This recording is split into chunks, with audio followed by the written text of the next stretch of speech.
رحیم اللہم صلی علی محمد وعلی آلہ وصحبہ وسلم۔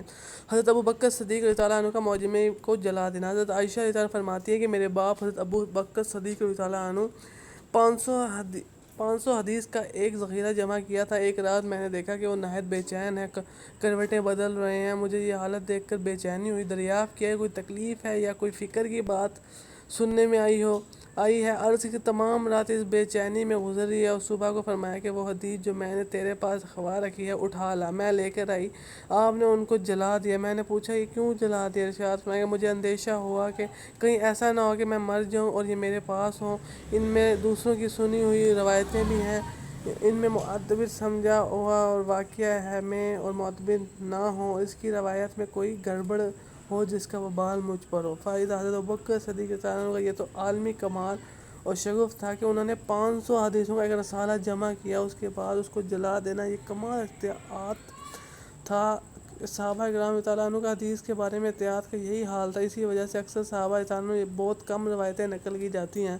ہم لوگوں کو اس واقعے سے سبق لینے کی ضرورت ہے کہ جو ممبروں پر بیٹھ کر بے دھڑک حدیث نقل کر دیتے ہیں، حالانکہ حضرت ابوبکر صدیق رضی اللہ عنہ ہر وقت کے حاضر باش سفر کے ساتھی، ہجرت کے رفیق، صحابہ کرام رضی اللہ عنہ کہتے ہیں کہ ہم بڑے عالم ابوبکر صدیق رضی اللہ عنہ تھے۔ حضرت عمر رضی اللہ عنہ فرماتے ہیں کہ حضور اقدس صلی اللہ علیہ وسلم کے وصال کے بعد جب بیعت کا قصہ پیش آیا اور حضرت ابوبکر صدیق رضی اللہ عنہ نے تقریر فرمائی تو کوئی آیت اور کوئی حدیث ایسی نہیں چھوڑی جس میں انصار کی فضیلت آئی ہو اور حضرت ابوبکر صدیق رضی اللہ عنہ اپنی تقریر میں نہ فرما دی ہو۔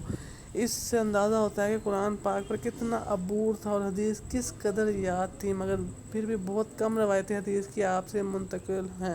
یہی راز ہے کہ حضرت امام اعظم رحمۃ اللہ سے بھی حدیثوں کی روایتیں بہت کم نکل گئی ہیں۔ بے شک صحیح بات ہے کہ حدیثوں آپ حضرت ابوبکر صدیق رضی اللہ عنہ کی زندگی کے بارے میں بتایا ہے۔ اللہ ہمیں ان جیسے خلیفہ صحابہ، ان جیسوں پہ عمل کرنے کی توفیق عطا فرمائے۔ ان کی زندگی کو پڑھیں، لازمی دیکھیں۔